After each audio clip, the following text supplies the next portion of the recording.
तो want of factor पढ़ेंगे आज अपन। वांट ऑफ फैक्टर को हम आई से डिनोट करते हैं, ठीक है। डेफिनेशन बोलूं तो डेफिनेशन के लिहाज से क्या होता है भैया, दिस फैक्टर, लिखते रहिए मेरे साथ, फिर बाद में समझाते रहेंगे। Takes into account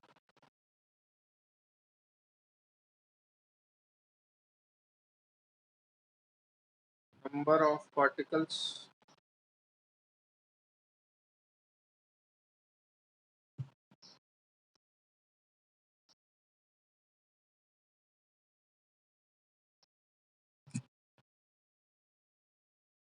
after association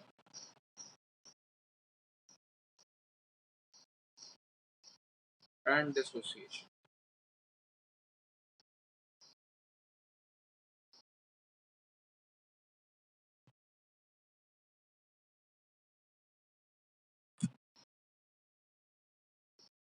कुल मिला के ये रेशो होता है किसका, आई से आप इसे डिनोट करते हो, and it is the ratio of nothing but number of particles after association और डिसोसिएशन। से नहीं आ रहा तो वापस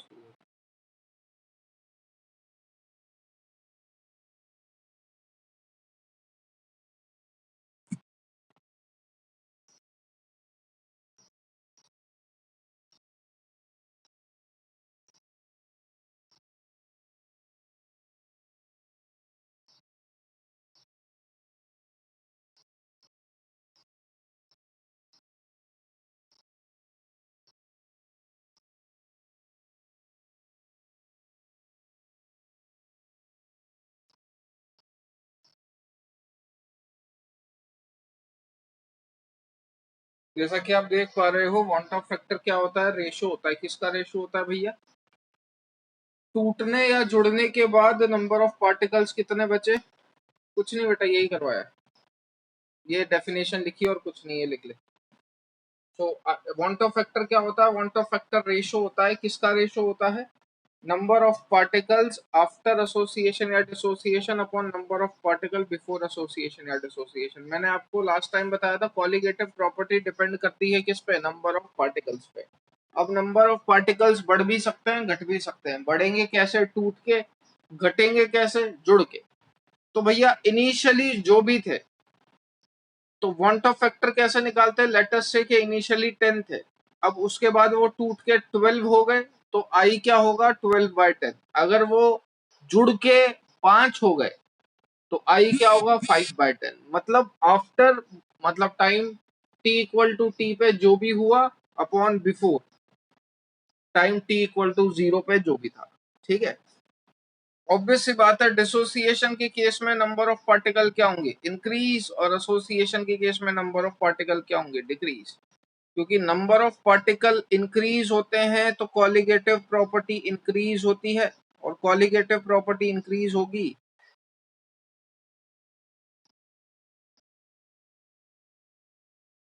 i ग्रेटर देन 1 होगा, ठीक है, and number of particles increases. आगे जाके शॉर्टकट फॉर्मूला बता दूंगा, लेकिन समझने की कोशिश करिएगा। पहला इतना नोट डाउन कर लो, फिर एग्जाम्पल से बात करते हैं क्या कहना चाह रहे हैं। देखो, समझने की कोशिश करना भाई। डिसोसिएशन तक का लिख लिया होगा आपने, उसमें मैं पहला केस ले रहा हूँ NaCl का। NaCl क्या होगा, Na प्लस और Cl माइनस में टूटेगा, ठीक है।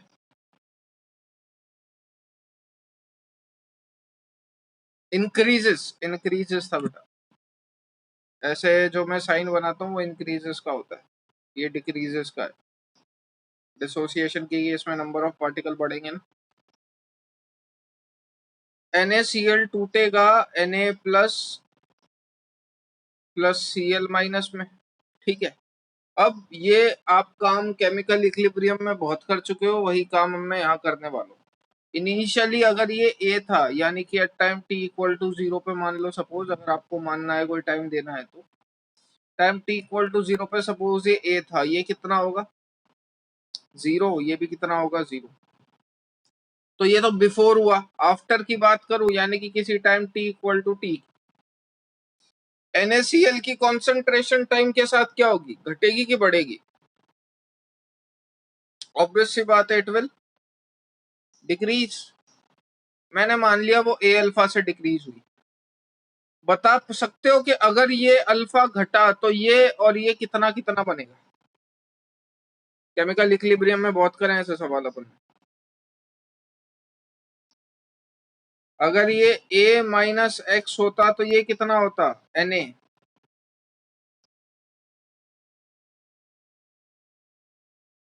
अगर ये a माइनस एक्स होता तो Na कितना होता, x होता है ना। इतनी बात समझ में आती है। और दूसरा भी x होता। अब ये a माइनस ए अल्फा है तो Na कितना होगा, a अल्फा। Cl माइनस भी कितना होगा, a अल्फा। ये सबको समझ में आता है भाई साहब, इतनी कोई शंका? क्या करते हैं, जो स्टोइचोमेट्रिक कोफिशिएंट दिख रहा है उतना टाइम से ए अल्फा लगा देना। सोडियम का स्टोइचोमेट्रिक कोफिशिएंट 1 है तो ए अल्फा, Cl माइनस का भी स्टोइचोमेट्रिक कोफिशिएंट अगर 1 है तो ए अल्फा, ठीक है। अब अगर मैं आपसे पूछूं what are the number of particles after dissociation, टूटने के बाद टोटल नंबर ऑफ पार्टिकल बताओ, तो मतलब किसकी बात कर रहे हैं अपन, इनकी। टूटने के बाद यही तो हुआ है टोटल नंबर ऑफ पार्टिकल्स। तो जब आप काउंट करोगे तो क्या आएगा, ए minus a alpha plus a alpha plus a alpha. A alpha से ए अल्फा हो गया कैंसिल, क्या बचा, ए प्लस ए अल्फा। जब आप यहां से ए कॉमन लोगे तो बचेगा 1 minus alpha. These are nothing but what, number of particles after dissociation. Clear बात, these are nothing but number of particles after dissociation. Before dissociation कितने थे, what are the number of particles before dissociation, a. After कितने हैं, a into 1 plus alpha. I क्या होता है, ratio किसका, i is the ratio of nothing but number of particles after association या dissociation upon before. After कितना था, ए into 1 plus alpha. Before कितना था, ए से ए हो गया कैंसिल। तो आई आपका क्या आया, 1 plus alpha. If alpha equals to 1 then i is equals to 2। अगर मेरा अल्फा 1 है मतलब वो 100% डिसोसिएटेड है। अगर अनलेस अदरवाइज क्वेश्चन में मेंशन नहीं है तो मैं तो 100% डिसोसिएटेड ही मानूंगा। तो उस केस में मेरा जो आई होगा वो होगा 2। ये समझ में आया क्या, इसमें किसी को कोई शंका हो तो पूछ लो। और अगर सबको समझ में आया भैया तो एक काम करना, इसका और निकाल के बता देना।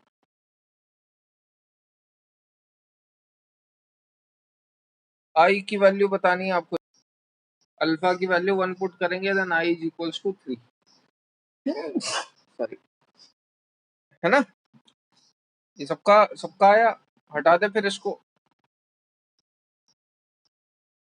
चलिए, तो भैया MgCl2 अगर सॉल्व करना होगा एक बार देख लो और उसके बाद आपको शॉर्टकट बता देते हैं।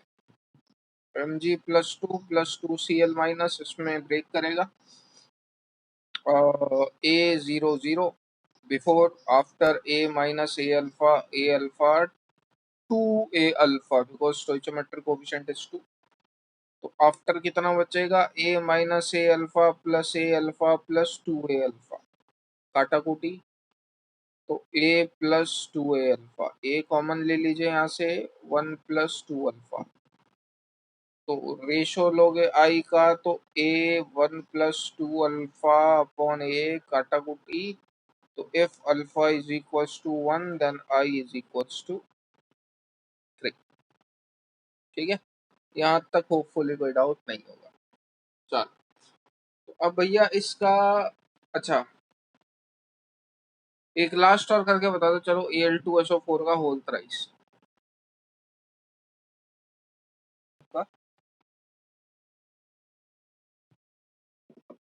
Al2 मेरे से बोल देना जिसको ये तोड़ना नहीं आता भैया, है ना, कोई इशू नहीं। ये टूटेगा 2Al plus 3 plus 3SO4 minus 2 में, ये तोड़ना आता है। ये जो नंबर होता है ये चार्ज में चल जाता है एक्सचेंज होके, और यही जो नंबर होता है ये स्टोइचोमेट्रिक कोफिशिएंट होता है। जैसे एल्यूमिनियम पे चार्ज की बात करोगे तो आपको ये वाला नंबर देखना है, लेकिन एल्यूमिनियम के स्टोइचोमेट्रिक कोफिशिएंट की बात करोगे तो आपको ये वाला नंबर देखना है। सिमिलरली सल्फेट पे चार्ज की बात करोगे, सल्फेट पे चार्ज की बात करोगे तो आपको ये वाला नंबर देखना है, लेकिन अगर सल्फेट पे बैलेंस्ड स्टोइचोमेट्रिक कोफिशिएंट की बात करोगे तो आपको ये वाला नंबर देखना है। समझ में आया? अरे ये नहीं आता कि किसी को तो पूछ लो, बोलो बताऊं बताऊं कंपाउंड कैसे तोड़ा जाता है। तो ये आएगा ए, ये आएगा 0 0, ये आएगा ए माइनस ए अल्फा, ये होगा 2A अल्फा, ये होगा 3A अल्फा। जब काटा पीटी करोगे तो आई आएगा 1 प्लस 4 अल्फा, आई की वैल्यू 1 पुट करोगे तो आई आएगा 5। तो समझिए, जनरल फॉर्मूला बता देता हूँ इसका क्या होता है। डिसोसिएशन के केस में जब भी आपको वांट ऑफ फैक्टर निकालना है तो उसके लिए आप जो जनरल फॉर्मूला यूज करेंगे वो ये होगा, ठीक है। डिसोसिएशन के केस में आपको कभी भी वांट ऑफ फैक्टर निकालना है तो उसके लिए आप जो जनरल फॉर्मूला यूज करेंगे वो ये होगा, क्या, i equal to 1 plus n minus 1 into alpha. अगर आपसे अल्फा पूछा जाए तो इसी को बस मैथमेटिकली थोड़ा सा मॉडिफाई करेंगे, आई माइनस 1 अपॉन n माइनस 1। ये मेरा फॉर्मूला बन जाएगा किसका, अल्फा का। यही यहाँ से इसी इक्वेशन से अल्फा की वैल्यू निकाली है, ठीक है। अब बात आ जाती है n क्या है। तो n ये है, आप बता रहा हूँ n वो है जितने कोई कंपाउंड जितने नंबर ऑफ एटम्स में टूटता है। जैसे NaCl है, NaCl कितने पार्टिकल्स में टूटा, Na प्लस और Cl माइनस, आपको कितना एटम्स मिल रहे हैं, 2। तो यहाँ पे n की वैल्यू 2 पुट कर देना। Al2SO4 का होल थ्राइस, Al2SO4 का होल थ्राइस कितने कितने एटम्स में टूटेगा, 5। आप देख पा रहे हो 2Al और 3 सल्फेट, ठीक है। तो यहाँ पे n की वैल्यू 5 पुट कर देना। सिर्फ डिसोसिएशन के लिए वैलिड है, बिल्कुल। एसोसिएशन के लिए फॉर्मूला सिमिलर होगा लेकिन थोड़ा सा चेंज होगा बस, ठीक है। ये सिर्फ और सिर्फ डिसोसिएशन के लिए वैलिड है भैया, और किसी के लिए नहीं। एसोसिएशन के लिए दूसरा फॉर्मूला है, वो अभी देखेंगे। इसमें कोई डाउट हो तो पूछ लो, एग्जाम्पल से समझ लीजिए। जैसे आपने MgCl2 एक एग्जाम्पल लिया था, MgCl2 बताओ कितने पार्ट्स में टूटेगा या कितने एटम्स थे उसके। अगर ये पार्ट में तोड़ना भी नहीं आता ना तो कैटायन अनायन तो गिनने आते होंगे। अगर आपको पार्ट्स में तोड़ना नहीं आता तो कैटायन एनायन गिनने आते हैं। कैटायन एनायन तो समझते हो, कैटायन क्या है, मैग्नीशियम, एनायन क्या है, क्लोरीन। नंबर ऑफ कैटायन कितने हैं, 1। नंबर ऑफ एनायन कितने हैं, 2। एन की वैल्यू 3 है, ठीक है। सिमिलरली Al2SO4 का होल थ्राइस, कैटायन एनायन गिन लो अगर कुछ भी नहीं हो पा रहा तो। कैटायन कौन है, एल्यूमिनियम, नंबर में कितना है एल्यूमिनियम, 2। एनायन कौन है, सल्फेट, नंबर में कितना है सल्फेट, 3। 3 और 2 5, यही तुम्हारी आई की वैल्यू। अरे समझ में आया?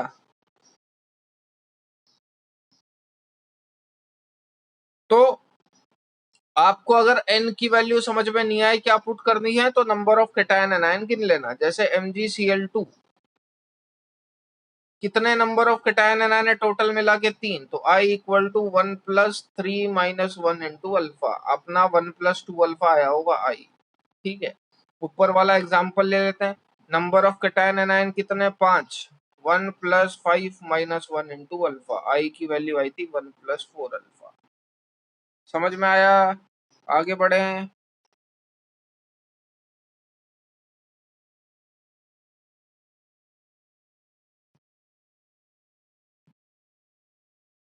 चलो अब एसोसिएशन देखेंगे। चलो तो आराम से दिमाग लगा के बताना। Case 2, we'll find out the value of I in case of association। तो एसोसिएशन के केसेस में सबसे पहली बात तो नंबर ऑफ पार्टिकल्स क्या होते हैं भैया? डिक्रीज। ठीक है, अगर क्योंकि नंबर ऑफ पार्टिकल डिक्रीज होंगे तो आई की वैल्यू लेस देन 1 होगी। डिसोसिएशन की केस में नंबर ऑफ पार्टिकल इंक्रीज होते थे तो आई की वैल्यू ग्रेटर देन 1 थी ऑलवेज। एसोसिएशन के केस में आपको जो वैल्यू मिलेगी वो हमेशा लेस देन 1 मिलेगी, हमेशा ध्यान रखिएगा। चलो बात करते हैं इसकी, ध्यान से सुनना। सपोज मैं बात कर रहा हूं पहले डाइमराइजेशन की।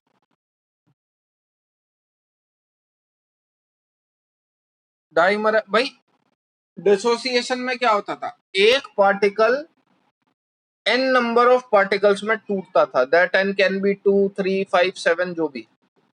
क्या बोला मैं? डिसोसिएशन के केस में एक particle n number of particles में टूटता था। एसोसिएशन के केस में n number of particles associate होके एक पार्टिकल बनते हैं। समझ में आया? डिसोसिएशन में एक एन नंबर ऑफ पार्टिकल में टूटता है, एसोसिएशन के केस में एन नंबर ऑफ पार्टिकल जुड़ के एक बनाते हैं। जब मैं बोल रहा हूं आपसे डाइमराइजेशन, तो व्हाट डज इट सिग्निफाइज? कि इसमें दो पार्टिकल एसोसिएट होके एक पार्टिकल बना रहे। ठीक है, चलिए तो बात करते हैं इसकी। सपोज मेरे पास एक रिएक्शन है 2A गिव्स A2। यहाँ पे आप देख सकते हो कि दो A ने मिलके एक A2 बनाया है। सेम प्रोसीजर, ये A, ये 0, ये A माइनस A अल्फा। अब अगर ये A अल्फा बना तो बताओ ये कितना बनेगा? ये आपकी गणित पे निर्भर है, बताइए। इट इज, हाँ अब आया, अब आया, अब आया, समझ में आया? ये समझ में आता है, A अल्फा बाय 2। भैया अपन क्या करते हैं, अपन हमेशा पर मोल देखते हैं भाई साहब।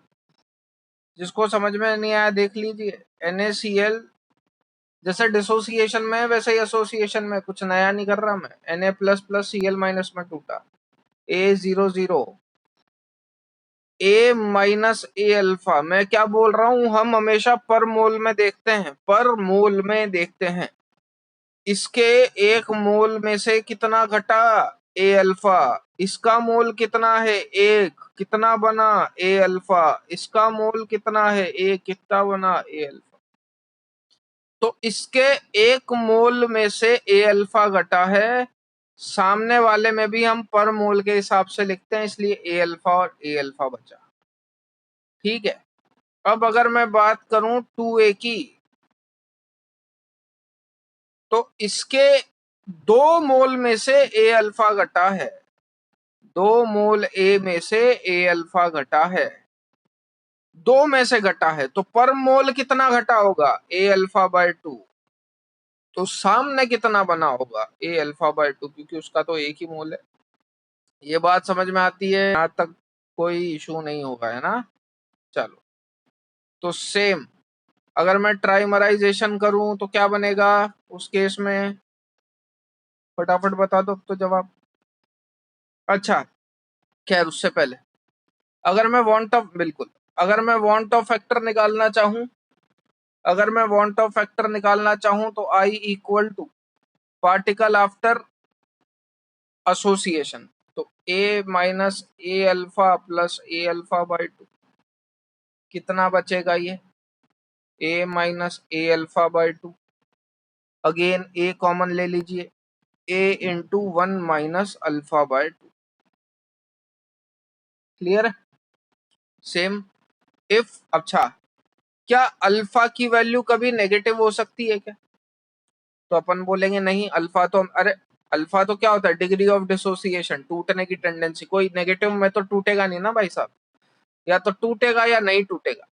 नेगेटिव में टूटना तो कुछ नहीं होता, तो अल्फा तो मेरा हर बार पॉजिटिव रहेगा।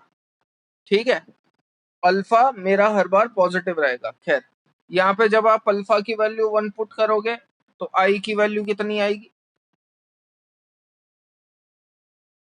नंबर ऑफ पार्टिकल आफ्टर कितने हैं? 1 minus a into 1 minus alpha by 2। Before कितने थे? A cancel, i equal to 1 minus alpha by 2। On putting the value of alpha is equals to 1, we get i is equal to alpha by, sorry 1 by 2। बात समझ में आई? ये वाली कौन सी value है? आई की मिनिमम वैल्यू है। क्यों? क्योंकि इसमें आई लेस देन 1 था भैया। एसोसिएशन वाला मिनिमम वैल्यू बताता है, डिसोसिएशन वाला मैक्सिमम। ठीक है, एसोसिएशन वाला मिनिमम वैल्यू बताता है, डिसोसिएशन वाला मैक्सिमम। चलिए, तो ट्राइमराइज इतना नोट डाउन कर लिया सबने? हटा दें क्या इसको?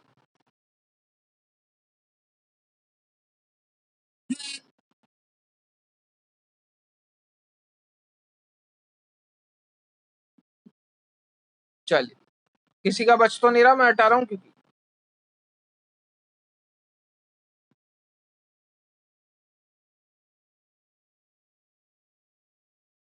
Second we'll talk about trimerisation. मैं ही कर रहा हूँ सॉल्व, है ना? उम्मीद है कि आपको आ गया हो। तो इसके अंदर 3 पार्टिकल मिलके एक पार्टिकल बनाएंगे, तो 3a गिव्स a3। तो a0, a minus a alpha, तो इसका कितना बचेगा? a alpha by 3। तो a1 माइनस 2 अल्फा बाय 3। तो i की वैल्यू 1 माइनस 2 अल्फा बाय 3।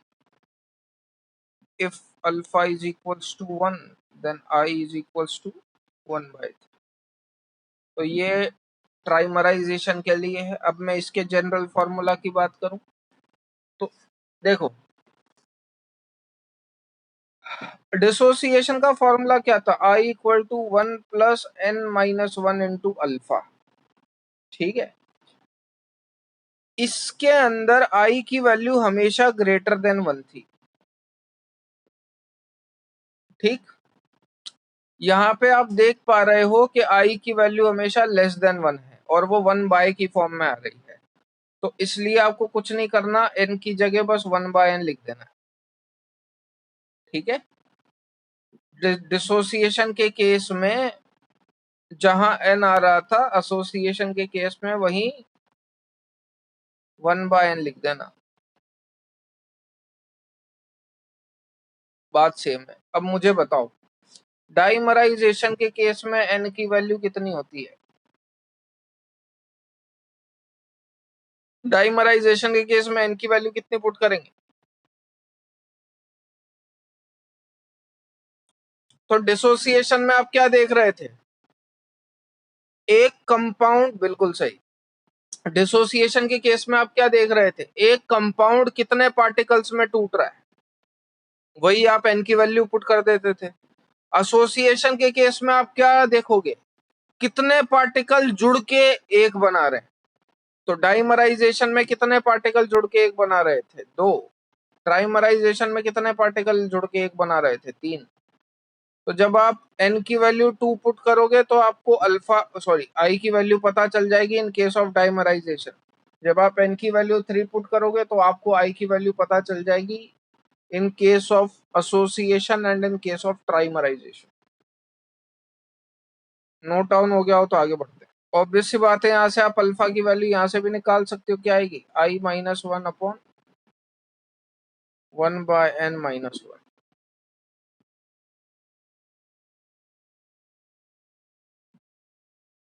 आगे हम बात करेंगे थोड़ी बहुत एक्स्ट्रा चीजों के बारे में। कोई दिक्कत नहीं बेटा, रिकॉर्डेड लेक्चर देख लेना बस।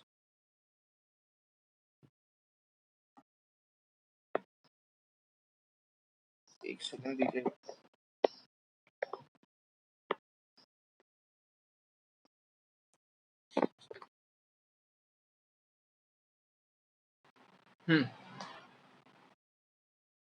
तो ध्यान रखना, अगर पार्टिकल जैसा पहले था, आपने उसको किसी पर्टिकुलर सॉल्वेंट में डाला और उसमें भी पार्टिकल वैसा ही है, तो इनडायरेक्टली मेरे कहने का मतलब है कि पार्टिकल में ना तो एसोसिएशन हुआ है ना डिसोसिएशन हुआ है।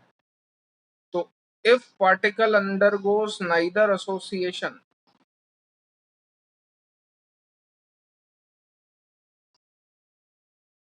नॉर डिसोसिएशन,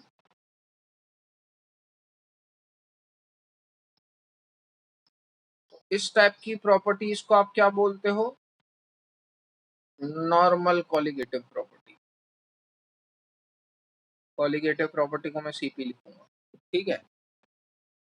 मतलब इस केस में आई की वैल्यू हर बार 1 ही रहेगी, ठीक है, क्योंकि ना तो पार्टिकल टूटा है ना पार्टिकल जुड़ा है। जबकि मैं अगले की बात करूं, यानी कि अगर पार्टिकल के अंदर एसोसिएशन या डिसोसिएशन हो जाता है, तो इसका मतलब i was not equals to 1। तो ये जो प्रॉपर्टी होती है, it is abnormal colligative property. Abnormal माने क्या? जो नॉर्मल नहीं है, ठीक है। नॉर्मल क्या है? अपन सब। कहने का मतलब मेरा ये है, मेरे 2 हाथ हैं, 2 पैर हैं, 2 कान हैं, दोनों हाथों में उम्मीद करता हूँ सबके 4 उंगली और 1 अंगूठा होगा, तो ये नॉर्मल है। ऋतिक रोशन अगर दिख गया तो उसे मैं क्या बोलूंगा? वो अब नॉर्मल है, ठीक है। उसका छठे अंगूठे पे ना चाहते हुए भी नजर पड़ जाती है। मैं आपको पहले ही बता चुका था, अब नॉर्मल वो हर चीज है जो अपने से हटके हो, ठीक है ना। एग्जाम्पल आई थिंक मैं पहले भी दे चुका हूँ। सपोज आप कभी थोड़े टाइम बाद अगर ऑफलाइन क्लासेस ऊपर वाले की दया से चालू होती, तो सपोज आप लोग क्लास में बैठे हुए हो और क्लास में बैठे बैठे आपके क्लास के अंदर कोई रशियन आ जाए पढ़ने, तो वो आपके लिए अब नॉर्मल होगी बात, ठीक है। वो लड़की ही या लड़का जो भी होगा वो अब नॉर्मल होगा। और फिर आप बोलोगे भाड़ में गया लेक्चर, फोकस ना चाहते हुए भी अब नॉर्मल वाले पे चल जाता है, ठीक है। तो नॉर्मल और अब नॉर्मल में बस इतना डिफरेंस होगा कि वो नॉर्मल से कम भी हो सकता है और वो नॉर्मल से ज्यादा भी हो सकता है, लेकिन वो रेंज जरूर आपको पता होगी कि किस रेंज में वो लाई करेगा। खैर, अब नॉर्मल के केस में वांट ऑफ फैक्टर का जो फॉर्मूला होता है वो एक और फॉर्मूला होता है, it is abnormal colligative property upon normal colligative property. ये रिलेशन एस्टेब्लिश करता है कौन? आई। किस किस के बीच में? अब नॉर्मल कॉलिगेटिव प्रॉपर्टी और नॉर्मल कॉलिगेटिव प्रॉपर्टी के बीच। मुझे बताओ, जिसके मोल्स ज्यादा होते हैं उसके पार्टिकल्स ज्यादा होते हैं, कम होते हैं, कि कह नहीं सकते? मैं बोलूं कि एक में सॉल्यूट के मोल्स बहुत ज्यादा हैं, what does it signifies? Obvious सी बात है, उसके पार्टिकल्स बहुत ज्यादा है, ठीक है ना। और मोल्स बराबर क्या होता है? Weight by molar mass. हम जानते हैं कि जो कॉलिगेटिव प्रॉपर्टी होती है वो नंबर ऑफ पार्टिकल पे डिपेंड करती है। जो कॉलिगेटिव प्रॉपर्टी होती है, हर तरीके की colligative property number of particle पे डिपेंड करती है। So it is directly proportional to number of particles, therefore it is inversely proportional to molar mass. Obvious सी बात है, ठीक है। आप ही ने माना जिसके मोल्स ज्यादा उसके पार्टिकल ज्यादा, तो मतलब जिसका मोलर मास ज्यादा वो चीज उसके इनवर्सली प्रोपोर्शनल हो जाएगी। जिसका मोलर मास ज्यादा उसके मोल्स कम, जिसके मोल्स कम उसके पार्टिकल्स कम। तो आई का अगर आप लिखना चाहो तो एक और फॉर्मूला लिख सकते हो, it is normal molar mass of solute upon abnormal molar mass of solute. क्यों लिखा मैंने ऐसा? Because colligative properties is inversely proportional to molar mass of solute. जिसको डाउट हो, रिपीट करवाना हो, पूछ लीजिए।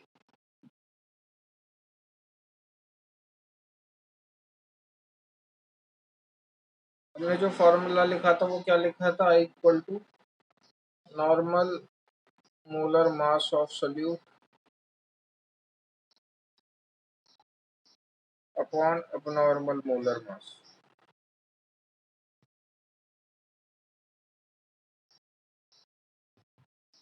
ठीक है।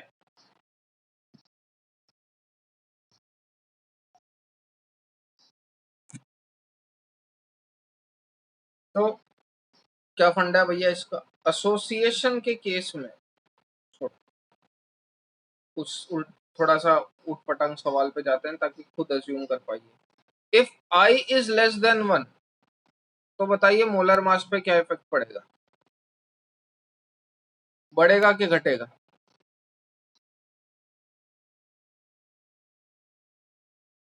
If I is less than 1, तो मोलर मास बढ़ेगा कि घटेगा? तो आई लेस देन, बेटा गलत बात हो गई। आई लेस देन 1 माने आई 1 से कम है। आई 1 से कम है माने गलत गलत, पॉलोमी का सही है, सुमित का सही है। आई लेस देन 1 माने देव का भी सही है। एसोसिएशन के डिसोसिएशन, एसोसिएशन होगा और एसोसिएशन के केस में मोलर मास क्या होता है? बढ़ता है। अगर ये समझ में नहीं आ रहा बेटा तो चाहते तो गणित भी लगा सकते थे। केमिस्ट्री थोड़ी ऊट-पटांग होगी लेकिन गणित तो तुम्हारी भारी है। तो suppose I less than 1 put कर देते 0.5, तो ऊपर क्या आता? नॉर्मल, नीचे क्या आता? अबनॉर्मल। मैं आपसे एबनॉर्मल मोलर मास की बात कर रहा हूँ, ऑब्वियस सी बात है, क्योंकि नॉर्मल तो नॉर्मल है, कोई भी निकाल लेगा। अपन तो एबनॉर्मल की बात कर रहे हैं। अगर आपका आई लेस देन 1 होगा तो सपोज ऊपर 60 था, तो अगर आप 60 बाय 0.5 करते हैं यानी कि 1/2, तो ये कितना आ जाता? 120। तो कहने का मतलब आई जितना कम होगा मोलर मास उतना ज्यादा होगा। यहां तक बात क्लियर है? ठीक है। अब अपन बस वही लिखने जा रहे हैं जो अपन सब देख चुके हैं। 1 मिनट में ये एलिमिनेट करूँ।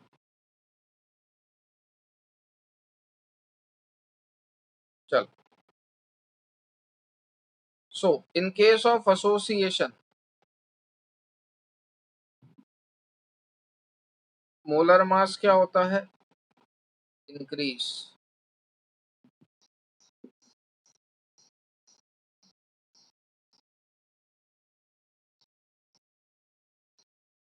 आई क्या होता है? Less than 1। डिसोसिएशन के केस में मोलर मास क्या होता है? डिक्रीज। आई क्या होता है? Greater than 1।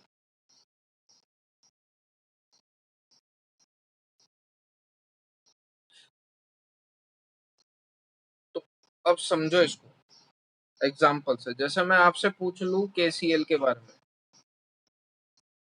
तो केसीएल का नॉर्मल मोलर मास कितना होगा? तो आप फटाक से बता दोगे सर 39 इसका होता है, 35.5 इसका होता है, 39 प्लस 35.5 दोनों को ऐड करोगे आएगा 74.5। ठीक है, दोनों को ऐड करोगे आएगा 74.5। और इसकी आई की वैल्यू कहाँ से कहाँ के बीच में लाए करेगी? तो इसकी आई की वैल्यू 1 से लेके 2 के बीच में लाई करेगी। इतनी बात समझ में आती है भाई? मैक्सिमम कितना टूट सकता है? 2। ठीक है ना? मैक्सिमम कितना टूट सकता है? 2। या तो 2 से कम टूटेगा या उसके बराबर, उससे ज्यादा तो डिसोसिएट नहीं हो सकता। तो ये क्या हो गया? इसका नॉर्मल मोलर मास। एक और एग्जांपल से समझो। जैसे मैं CH3COOH आपसे बोलूं,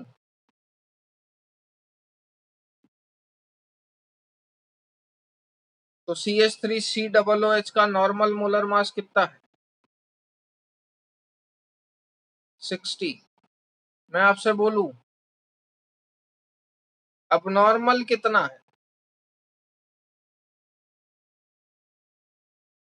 मैं आपसे बोलूं CH3COOH का नॉर्मल मोलर मास है 60, अब नॉर्मल कितना है बता पाओगे? हाँ कि ना?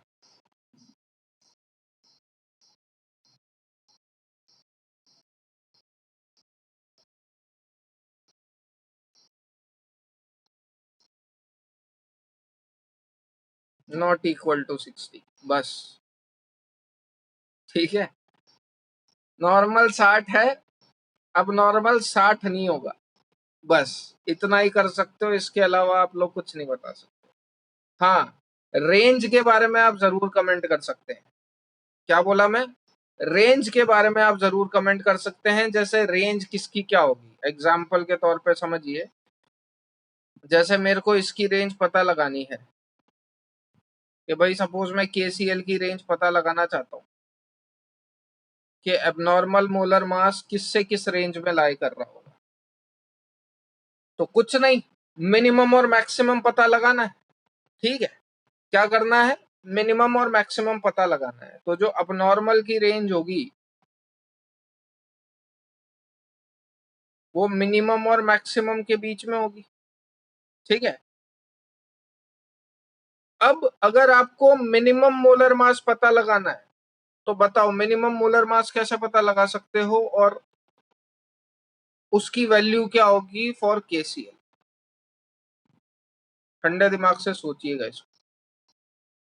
भाई एबनॉर्मल की रेंज पता लगानी है ना, तो अबनॉर्मल की क्या है, ये एम का मतलब मोलर मास ऑफ एबनॉर्मल। आपको एबनॉर्मल मोलर मास की रेंज पता लगानी है, तो एक तो मिनिमम होगी और एक मैक्सिमम होगी।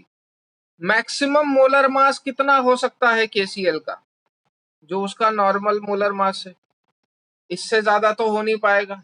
तो मैक्सिमम कहां तक जा सकती है आपकी वैल्यू? 74.5 तक। ठीक है, बात आ जाती है, क्योंकि अपन डिसोसिएशन के केस में बात कर रहे हैं, बात आ जाती है मिनिमम वैल्यू क्या होगी। तो मिनिमम वैल्यू आप इस फॉर्मूले से पता लगा सकते हो कि नहीं? भाई अब नॉर्मल मोलर मास की वैल्यू ही तो पता लगानी है, अब नॉर्मल मोलर मास की वैल्यू ही तो पता लगानी है। तो यहाँ से अब नॉर्मल मोलर मास की वैल्यू क्या होगी? Normal molar mass of solute upon normal molar mass of solute upon I. What is the normal molar mass of solute? 74.5. What is the value of I? 2. किसके लिए? KCl के लिए। बात समझ में आती है? यहां तक कोई दिक्कत हो तो पूछ लो।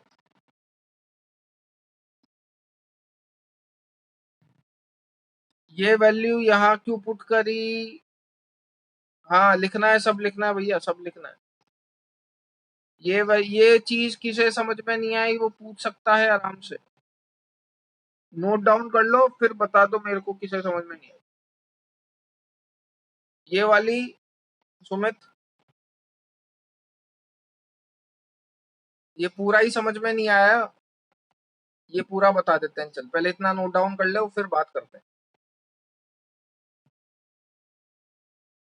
तो सुमित यहाँ पे ध्यान देना बेटा, आराम से सोच के बताना। और आई का फॉर्मूला मैंने लिखा था normal molar mass upon abnormal.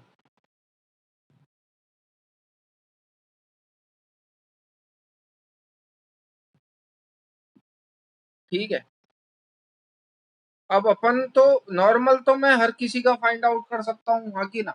बात आ जाती है अब नॉर्मल कोई फाइंड आउट करके बता दे। अब नॉर्मल एग्जैक्ट नहीं फाइंड आउट कर सकते, लेकिन अगर अपने को ऑब्वियस सी बात है, अनलेस अदरवाइज अगर डेटा गिवन है तो मैं अब नॉर्मल भी बता दूंगा।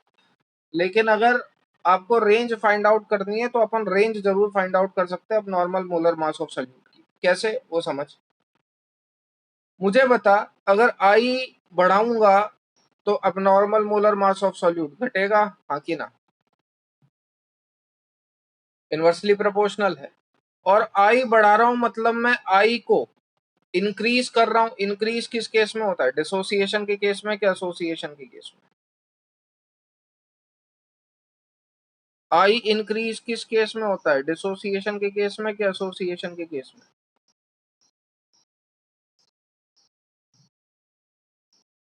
बढ़ता किस डिसोसिएशन, बिल्कुल है ना। अब बेटा एक बात बताओ, अरे दोनों जवाब दे गया तो आई इंक्रीज किस में होता है, डिसोसिएशन में क्या एसोसिएशन में? अरे आई ग्रेटर देन 1 किसमें आ रहा था?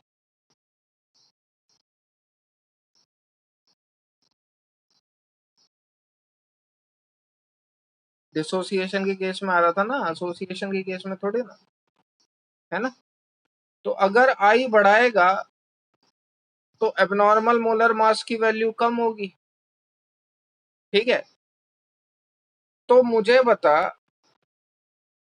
ये मेरा एबनॉर्मल मोलर मास है और ये मेरी रेंज है, एक मिनिमम है एक मैक्सिमम है। ऑब्वियस सी बात है, एलएचएस साइड पे जो वैल्यू होगी वो मिनिमम होगी और आरएचएस साइड पे जो वैल्यू होगी वो मैक्सिमम होगी, ठीक है। अगर मेरे को मिनिमम वैल्यू निकालनी है तो आई डिसोसिएशन के केस में अगर तेरे को एबनॉर्मल की मिनिमम वैल्यू निकालनी है तो आई की वैल्यू ज्यादा होनी चाहिए और एबनॉर्मल मास की वैल्यू कम होनी चाहिए, क्योंकि मिनिमम वैल्यू निकालनी है ना अपने को, एबनॉर्मल की मिनिमम वैल्यू निकालनी है। तो मिनिमम तो किस में कैलकुलेट कर पाएगा बेटा, डिसोसिएशन में क्या एसोसिएशन में? ऑब्वियस सी बात है डिसोसिएशन में। क्यों?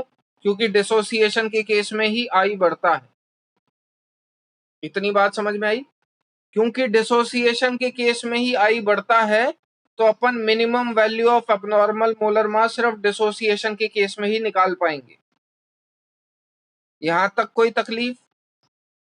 अब अगर मैं तेरे से पूछूं कि वो मिनिमम वैल्यू कितनी होगी, तो तेरे को तो abnormal molar mass of solute की मिनिमम वैल्यू निकालनी है ना, और मिनिमम तो सिर्फ डिसोसिएशन में ही हो पाएगी, तो वो कितनी होगी? नॉर्मल अपॉन आई के। And what is the value of I for KCL? What is the value of I for KCL? 2। तो मिनिमम वैल्यू कितनी हो जाएगी? 74.5/2। अब ये एबनॉर्मल मोलर मास के बराबर भी हो सकती है या उससे कम। मतलब मेरा जो एबनॉर्मल मोलर मास होगा माइट बी पॉसिबल कि वो इसके बराबर होगा, इससे कम तो नहीं होगा। इतनी बात समझ में आ रही है? मैक्सिमम कितनी हो सकती है? नॉर्मल माने 74.5।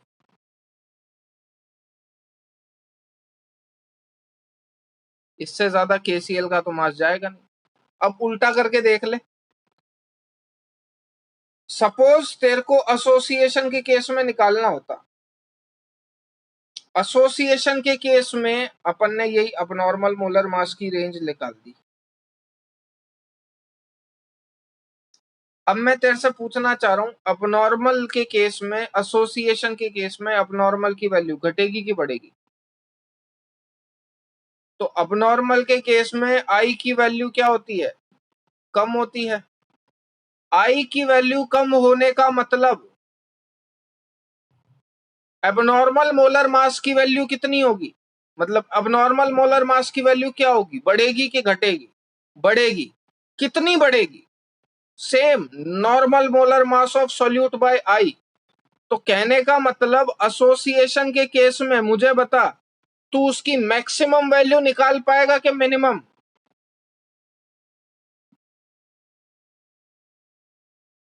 आई की वैल्यू घट रही है तो abnormal molar mass of solute बढ़ रहा है, तो मतलब अपन उसकी मैक्सिमम वैल्यू कैलकुलेट कर पाएंगे, and that maximum value will be nothing but normal by i. Then what will be the minimum value? Normal. अरे ये समझ में आया क्या बोला मैं? कंफ्यूज हो गए क्या सारे? वापस रिपीट करूं बोलो तो?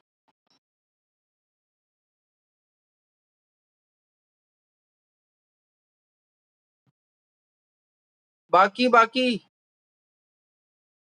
ये वापस रिपीट करना है? कंफ्यूजन हो गया थोड़ा, ठीक है बेटा।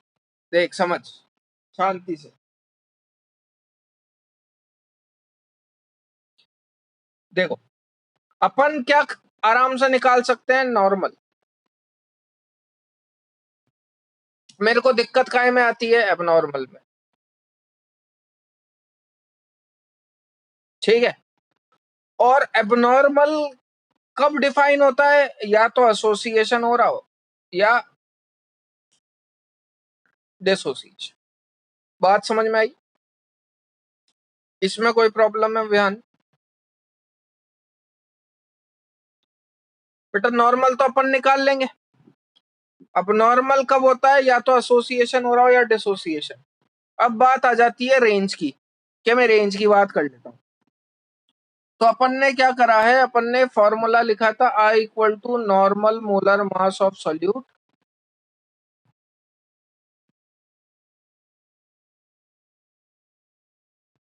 अपॉन एबनॉर्मल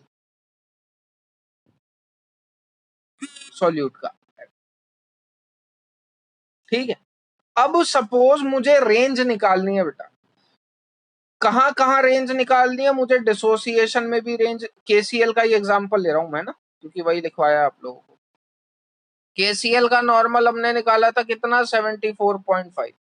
अब नॉर्मल की रेंज मुझे बतानी है। अब नॉर्मल मुझे फाइंड आउट करना है कि भाई कहां से किससे किस रेंज में वो लाए करेगा। ठीक है। तो डिसोसिएशन की बात करते हैं। पहले डिसोसिएशन की बात करेंगे फिर एसोसिएशन की बात करेंगे। मुझे बता, डिसोसिएशन में आई ग्रेटर देन 1 होता है क्या लेस देन 1? ग्रेटर है ना। आई ग्रेटर देन 1। तो एबनॉर्मल की मुझे रेंज निकालनी है। तो ये और ये मेरी रेंज हो गई है ना। आई अगर अपन डिसोसिएशन की बात कर रहे हैं तो आई क्या होगा मेरा? ग्रेटर देन 1 होगा। आई अगर मेरा ग्रेटर देन 1 होगा तो तेरे को तो अबनॉर्मल की रेंज निकालनी है ना। और ये रहा वो अबनॉर्मल। अगर तेरा आई ग्रेटर देन 1 है तो तेरा अबनॉर्मल लेस देन 1 होगा, मतलब कम होगा। अगर मेरा आई ज्यादा है, मतलब मेरा आई इंक्रीज कर रहा है, तो मेरा abnormal molar mass of solute decrease करेगा, है ना। अब बेटा डिक्रीज करेगा तो तू मिनिमम वैल्यू निकाल पाएगा कि मैक्सिमम, ये बता दे।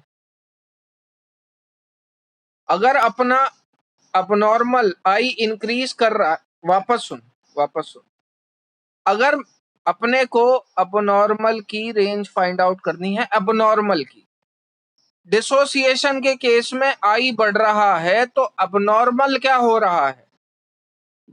घट रहा है। क्योंकि अबनॉर्मल घट रहा है तो तू मिनिमम वैल्यू निकाल पाएगा कि मैक्सिमम, इस फॉर्मूले से एबनॉर्मल मोलर मास की।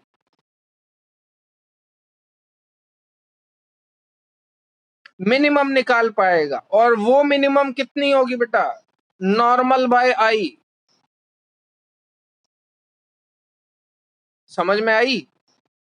मैक्सिमम कितनी होगी? नॉर्मल। अब मैं पूछूं एसोसिएशन। एसोसिएशन के केस में आई क्या होता है? Less than 1। अगर तेरा आई लेस देन 1 है तो एबनॉर्मल मोलर मास क्या होगा? मतलब तेरा आई अगर घट रहा है तो एबनॉर्मल मोलर मास क्या हो रहा होगा? बढ़ रहा होगा। तो ये फिर आ गया एबनॉर्मल। अब मुझे बता, इस केस में एबनॉर्मल की एसोसिएशन के केस में मिनिमम वैल्यू निकाल पाएगा कि मैक्सिमम?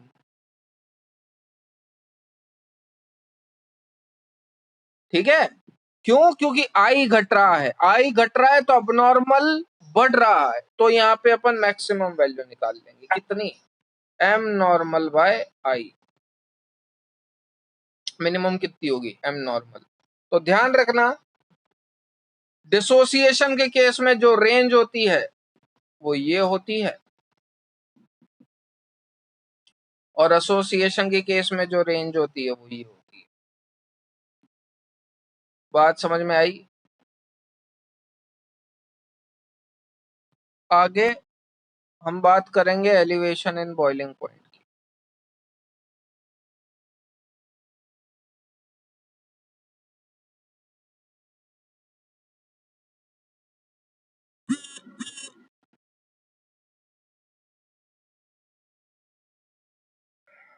तो मैं आपको लास्ट क्लास में इसके बारे में थोड़ा सा हिंट दे चुका था। मैं आपको दो चीजें साइमल्टेनियसली समझाऊंगा, एलिवेशन इन बॉइलिंग पॉइंट और डिप्रेशन इन फ्रीजिंग पॉइंट।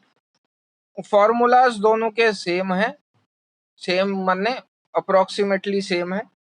किस तरीके से क्या क्या चीजें होती हैं वो अपन डिस्कस करेंगे अभी। तो जैसा कि मैंने लास्ट क्लास में भी बोला था कि एलिवेशन यानी कि चीज बढ़ रही है, बॉइलिंग पॉइंट से अपने को ये समझ में आता है कि भैया हम टेम्परेचर बढ़ा रहे हैं। तो बॉइलिंग पॉइंट के नाम से दिमाग में वर्ड भी एलिवेशन ही आता है, और फ्रीजिंग पॉइंट मतलब टेम्परेचर कम कर रहे हैं, तो फ्रीजिंग पॉइंट के नाम से दिमाग में डिप्रेशन ही आता है।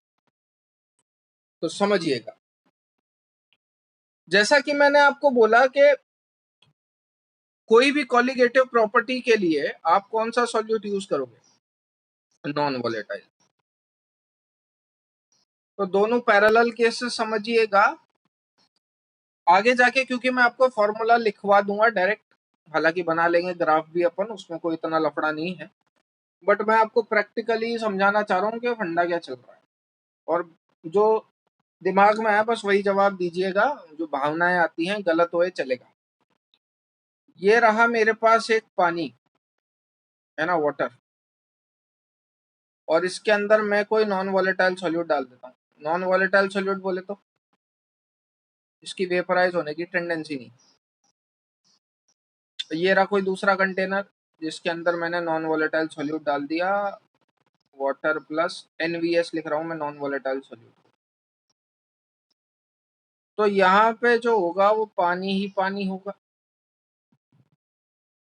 और यहाँ पे क्या होगा, पानी भी होगा, नॉन वॉलेटाइल सॉल्यूट भी होगा, पानी भी होगा, नॉन वॉलेटाइल सॉल्यूट भी होगा, पानी भी होगा, नॉन वॉलेटाइल। वेपर कहाँ ज्यादा बनेगी, हम बात कर चुके हैं, वेपर ज्यादा बनेगी किसमें, बिल्कुल है ना, ये किसी को तकलीफ नहीं है। फर्स्ट में ज्यादा बनेगी एज कम्पेयर टू सेकेंड के। तो वेपर प्रेशर भी कहाँ ज्यादा होगा, फर्स्ट में ज्यादा होगा एज कम्पेयर टू सेकेंड। और वेपर प्रेशर और बॉइलिंग पॉइंट एक दूसरे के डायरेक्टली प्रोपोर्शनल होते हैं कि इनवर्सली, वेपर प्रेशर और बॉइलिंग पॉइंट एक दूसरे के डायरेक्टली प्रोपोर्शनल होते हैं कि इनवर्सली। एक आंसर आया है बस अभी, इनवर्सली। ठीक है, सबका आया, ये याद होगा सबको है ना, लास्ट क्लास में अपन डिस्कस कर चुके थे। जो आसानी से वेपराइज हो रहा है मतलब उसकी वेपर आसानी से बन रही है, जिसकी वेपर जितनी आसानी से बनेगी उसका वेपर प्रेशर उतना ज्यादा, जिसका वेपर आसानी से बन रहा है मतलब वो बॉयल आसानी से हो रहा है मतलब उसका बॉइलिंग पॉइंट कम है। तो जिसका बॉइलिंग पॉइंट कम होता है वो आसानी से वेपराइज हो जाता है मतलब उसकी वेपर प्रेशर ज्यादा हो जाता है। तो कुल मिला के आप क्या कह रहे हो, वेपर प्रेशर किसका ज्यादा है, वेपर प्रेशर तो फर्स्ट का ज्यादा है, सेकंड का कम है। तो बॉइलिंग पॉइंट किसका होगा, वेपर प्रेशर क्योंकि फर्स्ट का ज्यादा है तो इसका बॉइलिंग पॉइंट कम होगा और इसका बॉइलिंग पॉइंट ज्यादा होगा। तो यहाँ से यहाँ जाने पे आपने क्या करा, बॉइलिंग पॉइंट को बढ़ाया है, माने नॉन वॉलेटाइल सॉल्यूट ऐड करने पे बॉइलिंग पॉइंट क्या होता है भैया, बढ़ता है। ठीक है, नॉन वॉलेटाइल सॉल्यूट ऐड करने पे बॉइलिंग पॉइंट क्या होता है, बढ़ता है। अब इसको ग्राफिकली समझने की कोशिश करिए। मैं आपके आगे एक छोटा सा ग्राफ प्लॉट करता हूँ, ये रहा।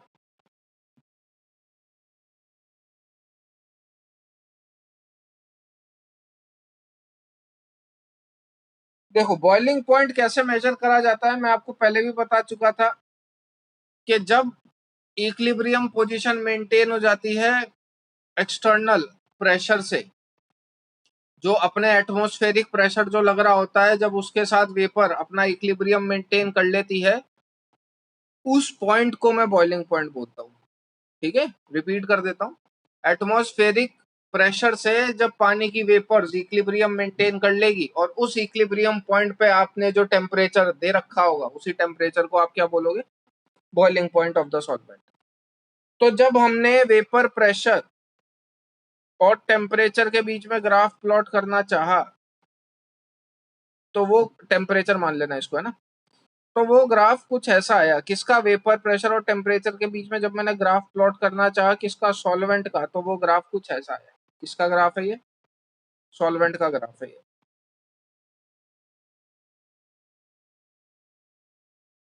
ठीक है, मुझे बताओ सॉल्वेंट में वेपर ज्यादा बन रही है कि सॉल्यूशन में? ऑब्वियस सी बात है, ये वाला सॉल्यूशन है, ये वाला सिर्फ सॉल्वेंट है। सॉल्वेंट में वेपर ज्यादा बन रही है कि सॉल्यूशन में? तो अपन जानते हैं सॉल्वेंट में वेपर ज्यादा बन रही है। वेपर जिसमें ज्यादा बनेगी वेपर प्रेशर उसी का ज्यादा होगा। तो सॉल्वेंट की जब आपने लाइन ड्रॉ करी between vapour pressure and temperature, तो वो कुछ इस तरीके से आई। अगर आपको सॉल्यूशन की लाइन ड्रॉ करनी है between vapour pressure and temperature, उसके ऊपर बनाऊं कि नीचे बनाऊं? तो सॉल्यूशन का वेपर प्रेशर आप ही ने बोला कम है। अगर सॉल्यूशन का वेपर प्रेशर कम है तो जो सॉल्यूशन की लाइन आएगी भाई साहब वो नीचे ही आएगी कि नहीं? तो ये रही वो सॉल्यूशन की लाइन। यहां तक होपफुली फंडे क्लियर होंगे। अब समझिए आगे। भाई साहब बॉइलिंग पॉइंट मेजर करना है आपको। कौन सा बॉइलिंग पॉइंट? अभी कुछ नहीं बनाना बेटा, अभी सिर्फ समझना है, समय आने पे बनाना है। आपको कौन सा बॉइलिंग पॉइंट मेजर करना है? Elevation and boiling point measure करना है। किस हिसाब से मेजर करोगे? जैसा कि मैंने आपको बोला कि बॉइलिंग पॉइंट क्या होता है? वो पॉइंट होता है या वो टेम्परेचर है जहां पे वेपर एटमॉस्फेरिक प्रेशर के साथ इक्विलिब्रियम मेंटेन कर लेती है। तो ये रहा एटमॉस्फेरिक प्रेशर यानी कि 180 है। अब एटमॉस्फेरिक प्रेशर तो क्या होता है? कांस्टेंट होता है, वो तो चेंज होगा नहीं। एटमॉस्फेरिक प्रेशर तो क्या होता है? कांस्टेंट होता है, वो तो चेंज होगा नहीं। तो ये मैंने लाइन क्या करी? एक्सटेंड करना चालू करी। एटमॉस्फेरिक प्रेशर तो कांस्टेंट है। ये लाइन इस पॉइंट को जहां काटेगी, ये लाइन इस पॉइंट को जहां काटेगी, मैं उस पॉइंट पे टेम्परेचर मेजर कर लेता हूं। मतलब इस जगह दोनों बराबर आ गए ना। ये लाइन सॉल्वेंट की लाइन को जिस पॉइंट पे काटेगी, प्रेशर की लाइन जो कि कांस्टेंट प्रेशर है, वो प्रेशर की लाइन सॉल्वेंट की लाइन को जिस पॉइंट पे काटेगी उस जगह दोनों बराबर आ गए। और उसी पॉइंट पे मैंने क्या कर लिया? टेम्परेचर मेजर कर लिया। उसी पॉइंट पे मैंने क्या कर लिया? टेम्परेचर मेजर कर लिया। तो ये उसी सॉल्वेंट का क्या हुआ? बॉइलिंग पॉइंट हुआ। अगर आप ये सॉल्वेंट वाटर लेते ना तो ये टेम्परेचर 100 डिग्री सेल्सियस आता, इसलिए आप boiling point of water 100 degree Celsius बोलते हो। ये बात समझ में आई क्या कि वापस रिपीट करनी है? एटमॉस्फेरिक प्रेशर तो कांस्टेंट होता है, तो अपन ने वो लाइन एक्सटेंड कर दी। उस लाइन ने इस पॉइंट, इस सॉल्वेंट वाली लाइन को जिस पॉइंट पे काटा वहां पे दोनों मतलब इक्विलिब्रियम पे आ गए होंगे ना। तो उसी जगह अपन ने टेम्परेचर मेजर कर लिया। टेम्परेचर मेजर कर लिया, वही उस सॉल्वेंट का बॉइलिंग पॉइंट। ठीक, अब आपको क्या करना है?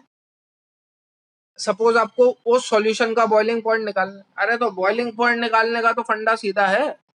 किसी भी चीज का बॉइलिंग पॉइंट कैसे निकलता है? एटमॉस्फेरिक प्रेशर से ही बराबर करना होगा। तो मैंने क्या करा? मैंने इसी लाइन को एक्सटेंड कर दिया, और इस लाइन ने ये सॉल्यूशन वाली लाइन को जिस पॉइंट पे काटा होगा ये उस सॉल्यूशन का बॉइलिंग पॉइंट होगा। यस और नो? ये उस सॉल्यूशन का बॉइलिंग पॉइंट होगा, हाँ कि ना?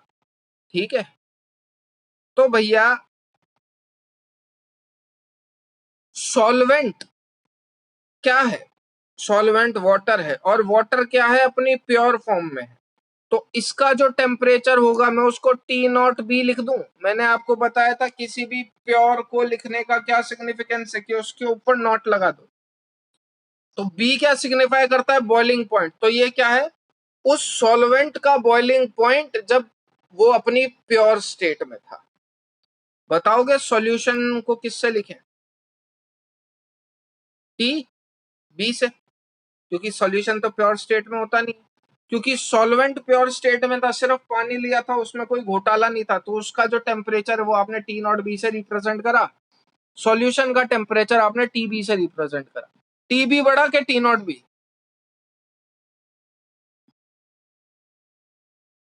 टी बी बड़ा के टी नॉट बी? ग्राफ तो पढ़ना आता है। अरे अबे लेफ्ट टू राइट जाते हो तो एक्सेस पॉजिटिव होती है कि नेगेटिव होती है? जब लेफ्ट टू राइट जाओगे तो ये एक्सेस पॉजिटिव होती है ना भैया, तो टीबी बड़ा होगा ना as compare to T naught B के। ठीक है, तो यहां से आप देख पा रहे हो कि टीबी बड़ा है as compare to T naught B के। तो क्या हुआ, कहने का मतलब जैसे ही आपने सॉल्वेंट के अंदर नॉन वोलेटाइल सॉल्यूट डाला, बॉइलिंग पॉइंट बढ़ गया। मैं आपसे पूछूं कितना बढ़ गया, बताओ। मैं आपसे पूछूं कितना बढ़ गया बॉइलिंग पॉइंट, तो क्या बोलोगे? यही तो चेंज आया है। पहले टी नॉट भी था, जैसे ही आपने फॉर्मूला पूछ रहा हूं महक, बिल्कुल सही है, डेल्टा टीबी बढ़ गया, बट वो डेल्टा टीबी की वैल्यू इक्वल्स टू किसके? Then that delta TB that is which signifies what? Elevation in boiling point. कितना बढ़ गया बॉइलिंग पॉइंट? अरे तो चेंज कैसे बताते हो? Final minus initial, TB minus elevation की बात चल रही है ना, टी नॉट बी। इतना बढ़ गया भैया, पहले कितना था? टी नॉट बी था, जैसा ही नॉन वॉलेटाइल सोल्यूट ऐड करा, कितना हो गया? टीबी हो गया। तो कितना बढ़ गया? दोनों का डिफरेंस ले लो। पहले 100 था, नॉन वॉलेटाइल सोल्यूट ऐड करते ही 120 हो गया। यही तो एलिवेशन इन बॉइलिंग पॉइंट हुआ, तो बढ़ा कितना? 20। समझ में आया? ये फॉर्मूला होता है elevation in boiling point. Concept समझ में आया एलिवेशन इन बॉइलिंग पॉइंट का?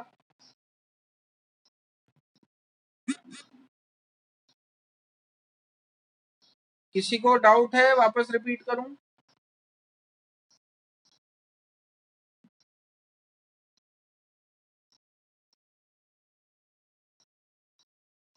ठीक ना, ये ले हटा दिया, नहीं लिखना। आगे दूसरा कंसेप्ट समझ लीजिए, डिप्रेशन इन फ्रीजिंग पॉइंट का। अगली क्लास में लिखना ही लिखना है बेटा, इसमें मैं कुछ बताऊंगा नहीं, सिर्फ सवाल करवाऊंगा। Depression in freezing point, depression in freezing point का सेंस समझो। कोई भी चीज फ्रीज क्यों होती है? जैसे पानी है, तो ऑब्वियस सी बात है, फ्रीज कर रहे हो मतलब उसे सॉलिड स्टेट में बदल रहे हो। सॉलिड में कोई चीज क्यों बदलती है? क्योंकि सॉलिड के अंदर फोर्स ऑफ अट्रैक्शन ज्यादा हो जाता है। ठीक है ना, सॉलिड में फोर्स ऑफ अट्रैक्शन ज्यादा होता है। तो ऑब्वियस सी बात है, जब वाटर को आपने फ्रीजर में पटका होगा और थोड़ी देर बाद उसको आपने निकाल के देखा तो वो सॉलिड बन गया। सॉलिड बन गया तो सॉलिड बनने का कारण क्या है? तो सॉलिड बनने का रीजन ये है कि ये दोनों वाटर के पार्टिकल्स के बीच में कोई ना कोई फोर्स ऑफ अट्रैक्शन होगा। ये दोनों वाटर के पार्टिकल्स के बीच में कोई ना कोई फोर्स ऑफ अट्रैक्शन होगा। फिर आपने क्या करा? फिर सर हमने इसमें non water volatile solute add कर दिया। अब बताओ, नॉन वोलेटाइल सोल्यूट अगर तुमने ऐड कर दिया तो नॉन वोलेटाइल सोल्यूट तो सॉलिड फॉर्म में है। जनरल बात पूछ रहा हूं, सॉलिड को फ्रीज करना आसान होता है ये लिक्विड को?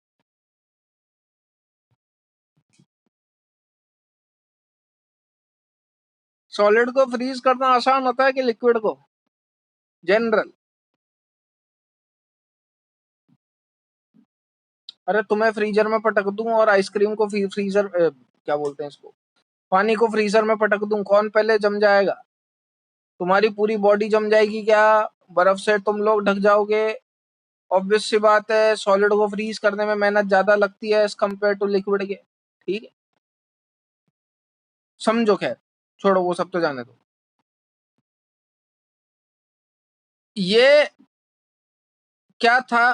सॉल्वेंट। सॉल्वेंट के बीच में क्या आ गया? Non volatile solute. ठीक है, नॉन वोलेटाइल सोल्यूट के आ जाने की वजह से ये पानी और पानी के बीच की डिस्टेंस क्या हो गई? बढ़ गई। पानी और पानी के बीच के डिस्टेंस बढ़ जाने की वजह से, पानी और पानी के बीच की डिस्टेंस बढ़ जाने की वजह से फोर्स ऑफ अट्रैक्शन क्या हो गया? कम हो गया। और अगर फोर्स ऑफ अट्रैक्शन कम हो गया तो तुम्हें अब इस सॉल्यूशन को फ्रीज करने में ज्यादा मेहनत करनी पड़ेगी कि कम मेहनत करनी पड़ेगी? ऑब्वियस सी बात है, ज्यादा मेहनत करनी पड़ेगी। ज्यादा मेहनत करनी पड़ेगी मतलब तुम्हें टेम्परेचर और ज्यादा कम करना पड़ेगा सॉल्यूशन को फ्रीज करने के लिए। समझ में आया? क्योंकि डिस्टेंस बढ़ गई तो फोर्स ऑफ अट्रैक्शन घट गया, फोर्स ऑफ अट्रैक्शन घट गया तो उस सॉल्यूशन को फ्रीज करने के लिए अपने को टेम्परेचर और ज्यादा कम करना पड़ेगा, इसलिए इसे क्या बोलते हैं? Depression in freezing point. बात समझ में आई? इसलिए इसे अपन क्या बोलते हैं? Depression in freezing point. और ज्यादा कम करना पड़ेगा मतलब नेगेटिव में जाना पड़ेगा। ठीक, अब मुझे बता पाओगे कि डेल्टा टी एफ का फॉर्मूला क्या बनेगा? भाई आपने क्या था, अपना क्या था, अपने एलिवेशन इन बॉइलिंग पॉइंट में डेल्टा टीबी एलिवेशन था मतलब ज्यादा था। एलिवेशन मतलब आपको वैल्यू पॉजिटिव चाहिए, पॉजिटिव चाहिए मतलब आपको ज्यादा में से कम को माइनस करना पड़ेगा। ज्यादा क्या था? टीबी, कम क्या था? T naught B. तो इसलिए डेल्टा टीबी का फॉर्मूला क्या था? TB minus T naught B. अब आपको डिप्रेशन का फॉर्मूला लिखना है। डिप्रेशन मतलब ज्यादा की कम, ऑब्वियस सी बात है कम। तो डेल्टा टीएफ का फॉर्मूला क्या होगा? ज्यादा में से कम को माइनस करोगे कि कम में से ज्यादा को माइनस करोगे? सर ऑब्वियस सी बात है कम में से ज्यादा को माइनस करेंगे। कम कौन है? टी नॉट एफ के टी एफ वैल्यू वाइज। कम कौन है? टी नॉट एफ के टी एफ। एक आंसर आया भैया।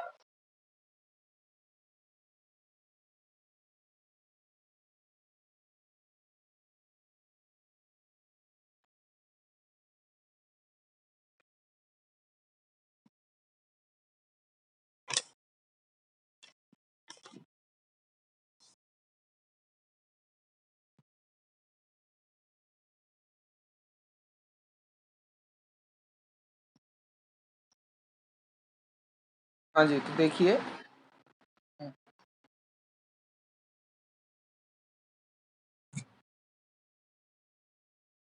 जैसे मैं ग्राफ प्लॉट करना चाहूँ तो वही सेम ग्राफ आता। ये एक लाइन, ये दूसरी लाइन।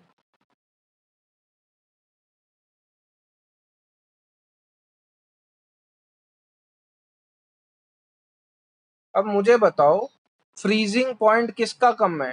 टी एफ का कि टी नॉट एफ का? तो भैया नॉन वोलेटाइल सॉल्यूट डालने से तो डिस्टेंस बढ़ गई थी, फोर्स ऑफ अट्रैक्शन कम हो गया था, तो सॉल्यूशन का फ्रीजिंग पॉइंट कम हुआ। कम हुआ तो मतलब टी एफ यहाँ पे आएगा। ज्यादा कौन? वाटर का फ्रीजिंग पॉइंट ज्यादा, तो टी नॉट एफ यहाँ पे आएगा, क्योंकि पानी पानी के बीच में फोर्स ऑफ अट्रैक्शन होता है। डिस्टेंस कम थी, फोर्स ऑफ अट्रैक्शन ज्यादा था, तो उसे फ्रीज करने पे मेरे को मेहनत कम करनी पड़ेगी। तो अगर मैं पूछूं डेल्टा टी एफ का फॉर्मूला क्या होगा, तो डेल्टा टी एफ तो क्या होता है? चेंज। चेंज बोले तो T naught F minus T F Y final minus initial. ठीक है, इसके लिए बस ये सेशन चालू करा था ताकि ये एक लाइन जो अपनी छूट गई है वो कंप्लीट हो जाए। बाकी लिखेंगे अगली क्लास में। ठीक है, so from here will continue in the next class. चलो बाय।